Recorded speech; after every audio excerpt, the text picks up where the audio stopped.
오늘도 우리 사는 이야기 찾아주셔서 감사합니다. 사연자분이 보내주신 이야기 시작해볼게요. 안녕하세요. 제가 겪은 기가 막힌 이야기가 있어 이렇게 글을 쓰게 되었습니다. 저는 한 번 결혼을 한 사람이고 아이도 하나 있습니다.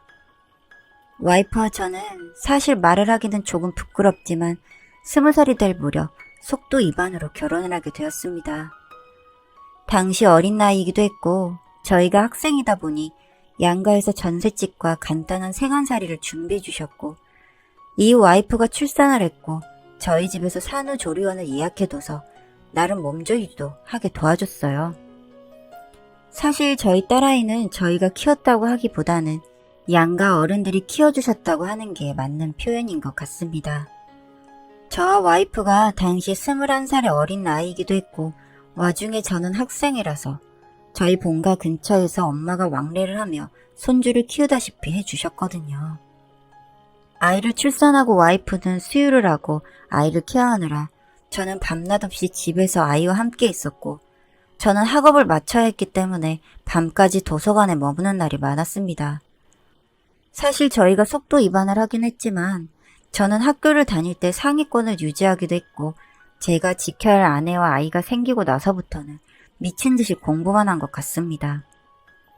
제가 공부를 하고 학교를 다니는 동안 와이프는 많이 부러워하기도 했고 그로 인해서 스트레스를 받고 저에게 소리를 지르는 일도 많았지만 당시에는 제가 뭐라도 돈을 벌 수 있는 구실을 만들어둬야 한다는 생각에 아내에게는 미안하지만 공부를 하는 게 최선이라는 생각을 했던 것 같습니다.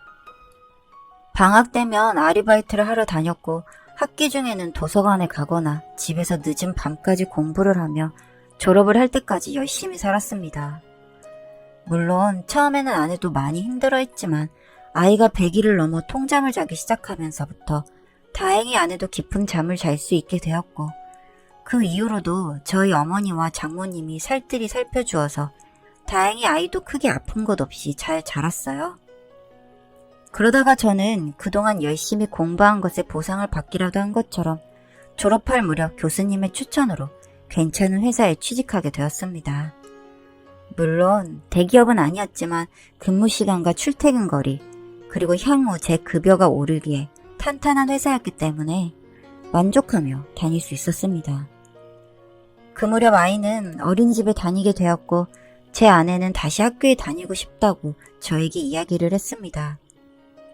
그리고 시간은 좀 더 걸리겠지만 괜찮은 대학으로 재입학하고 싶다고 하여 수능을 다시 준비하겠다고 하더라고요.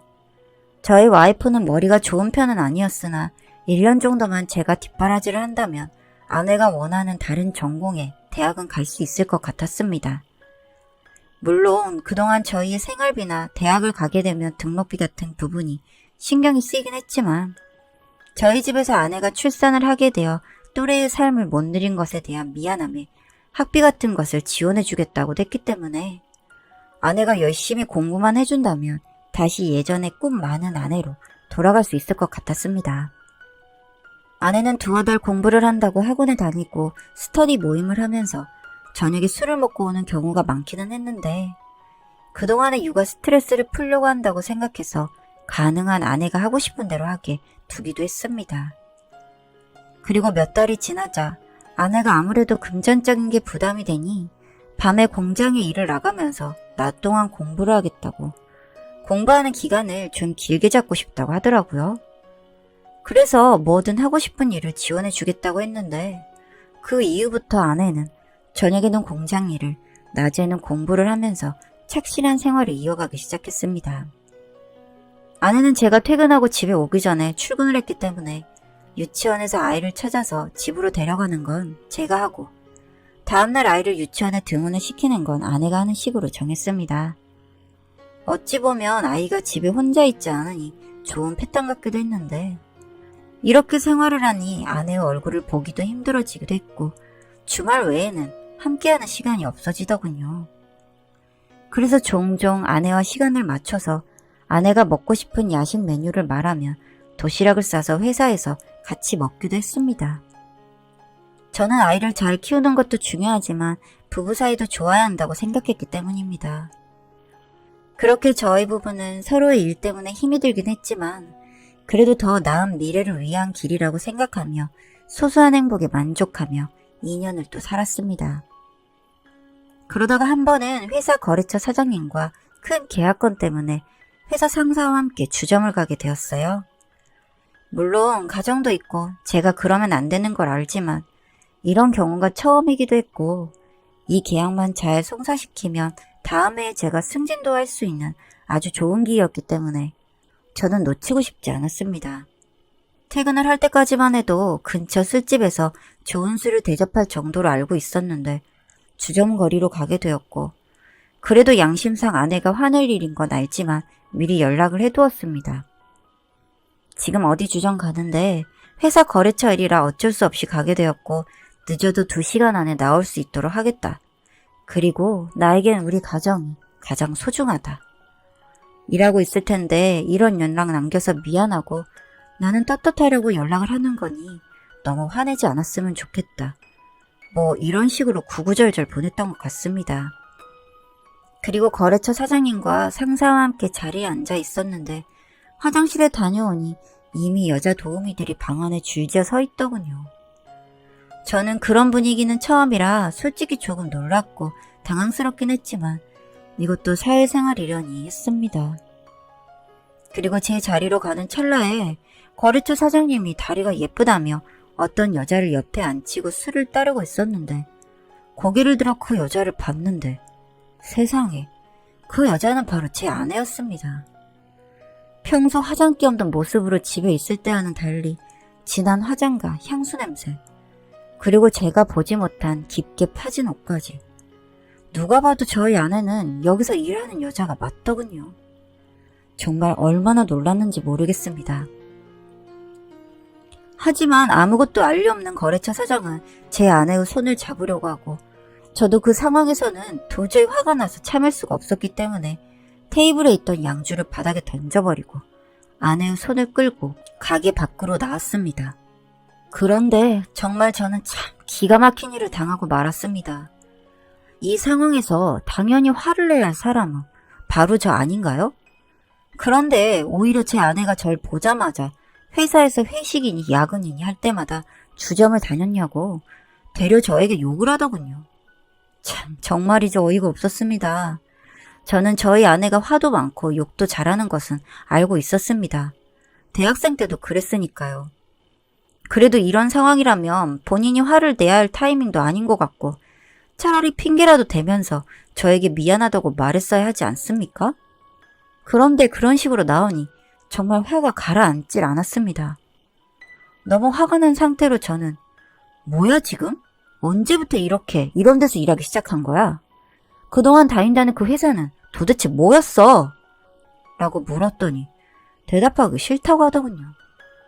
그렇게 둘이 씩씩대고 있는데 저 멀리서 보고 있던 한 남자가 저희에게 다가오기 시작했습니다. 그리고는 아내의 예명으로 추측되는 이름을 부르며 손님? 이라고 물었고 아내는 신랑이라고 대답을 했습니다. 그 말을 듣던 남자는 굉장히 놀라더니 바로 가게 안으로 들어가 버리더군요. 아마도 유부녀인 줄은 몰랐던 것 같았습니다. 그런 상황까지 겪고 이 여자가 하고 있는 꼬라지까지 보고 나니 정말 마음 같아서는 여자고 나발이고 아내를 한 대 때리고 싶었는데 그냥 제가 못나서 이런 일이 생긴 건가 아무 말도 못하고 가게 안으로 들어갔고 상황을 전해들은 거래처 사장님과 상사를 두고 집에 가서 혼자서 술을 얼마나 먹었는지 모르겠습니다. 그리고 이 여자가 정말 미쳤는지 제정신이 아닌 건지 그날 아내는 집에 돌아오지 않았고 아이는 저희 어머니께서 며칠 봐주기로 했습니다. 이런 상황이 생기면 그래도 와서 미안하다며 빌기라도 해야 하는데 그 다음날도 집에 들어오지 않았고 혹시나 하는 마음에 그 다음날은 다시 주점에 갔습니다. 가서 아내의 이름을 말하니 모른답니다. 그래서 인상착의를 말했더니 한 번 들은 적 있는 그녀의 예명을 말해줘서 그 여자를 불러달라고 하고 방에서 가만히 기다렸습니다. 알고 들어오는 건지 모르고 들어오는 건지 아내가 방으로 왔고 여전히 짧고 파인 옷을 입은 낯선 여자에게 왜 이런 데서 일을 하는 거냐고 물었습니다. 아이를 출산하고 공부를 하려고 스터디 생활을 할 때 대학교 친구 중 하나를 다시 만나게 되었는데 늘 돈 많은 명품에 좋은 차를 얻어 타고 다니더래요. 그래서 물어봤더니 저녁에 주점에서 일을 한다고. 처음에는 헬퍼로 한두 번 나갔다고 하는데 이게 다니다 보니 돈의 맛인지 현실을 도피하고 싶은 건지 계속 일을 하고 싶었다고 그걸 말이라고 하고 있더군요. 늘 집에만 있다가 새로운 사람도 만나고 화장도 하고 예쁘다 해주니 좋았다고 합니다. 돈 벌기가 참 쉽다고 생각했대요. 제가 아등바등해서 버는 돈을 본인은 몇 주만 바짝하면 벌 수 있으니 이렇게 살고 있는 제가 바보 같았다고 하는 겁니다. 지금 이 여자는 누가 바보인지 정말 모르고 있는 것 같았습니다. 돌아도 단단히 돌았다는 생각이 들더군요. 마지막으로 하나만 더 묻고 싶었습니다. 이 모든 것을 다 덮어줄 테니 저희 딸아이의 엄마로 남아주면 안 되겠냐고요. 그랬더니 아내는 저에게 걸리지 않았으면 숨기고 몇 년이라도 더 살아보려 했는데 이미 알게 된 이상 어쩔 수 없다고 하더군요. 그래도 본인은 노력을 한 거라고요. 그동안 다니지도 않는 회사 앞에 도시락도 싸가고 했을 때도 자신의 회사가 아닌 친구가 일하는 공장에 가서 작정하고 저를 속인 거였다고 하더군요. 일할 때 연락이 안 되게 방진복에 소지품을 낸다고까지 했으니 제가 불시에 찾아가 볼 수도 없었으니 최고의 핑계였던 거죠. 저는 그래도 저희 아내가 모성애는 있는 줄 알았는데 또래 아이들처럼 어울리고 노는 게 즐겁고 아이가 짐 같다고 말하고 있는 아내를 보고 있으니 딸아이에게도 이런 모습은 남기지 않는 게 좋을 것 같다는 생각이 들었습니다. 마지막으로 물었던 그 질문에서 저는 아내와의 미래를 결정해야겠다고 생각했는데 아내의 대답은 제가 원하는 대답이 아니었습니다. 저는 곧바로 그날로 이혼을 말했습니다. 대신 어차피 돈 아주 잘 벌고 있으니 조용히 합의는 하는 걸로 하고 양가에는 제가 이혼 사유를 말씀드리기로 했습니다. 안 된다고 난리를 쳤지만 제가 그 사정까지 들어줄 이유는 없지 않습니까? 당연히 저희 집에서는 딸 자식 키우는 애미가 그 쉽게 버는 돈이 좋다고 딸까지 버리고 이 남자 저 남자에게 술 따르고 있다며 난리가 나셨고 아내와 사돈에게 가서 따지겠다고 하셨지만 그냥 조용히 아이 양육권까지 내가 가져오는 걸로 했으니 참으라고 겨우 진정시켰습니다. 그리고 처가댁에도 이 사실을 통보했고 그 집안이 어떻게 됐는지 알고 싶지도 않았지만 처남이었던 친구가 이야기해주더군요. 그동안 키우는 내내 모범적인 딸이 그런 길로 들어섰다는 것을 알고 장모님은 그동안 앓고 있던 지병이 악화되어 현재 병원에 입원하신 상태이고 장인어른이셨던 분은 성격이 꽤 거친 분이었는데 그 길로 그 가게로 가서 아내 머리채를 잡아 끌고 길바닥에서 패다가 주변 사람들의 신고로 경찰서까지 가셨다고 했습니다. 얼마나 화가 나서 패신 건지 아내였던 그 여자는 척수신경이 손상이 되어 현재는 하반신 마비 판정을 받았다고 하더군요. 천한 말로는 그런 일을 하면서 살 거면 차라리 어디 하나 성치 않게 살면서 집구석에 박혀있으라며 때리시더니 정말 그렇게 되어버리자 장인어른은 그 길로 집을 나가버리시고 연락이 끊긴 상태라고 했습니다. 처남이 울면서 저에게 전화를 해왔는데 마음은 아팠지만 저도 방법은 없었습니다.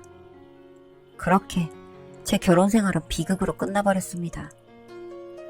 저는 현재 딸아이를 키우면서 부모님과 함께 살고 있습니다. 딸에게는 엄마는 이제 세상에 없다고 죽었다고 말해줬습니다. 저 역시 이 세상에 없는 사람이라 생각하고 살아가려고 합니다. 며칠 뒤면 결혼 기념일이라고 휴대폰으로 알람이 오는데 씁쓸하기도 하고 허망하기도 하고 오만 생각이 들어 글을 적어봅니다. 긴 글 읽어주셔서 감사합니다.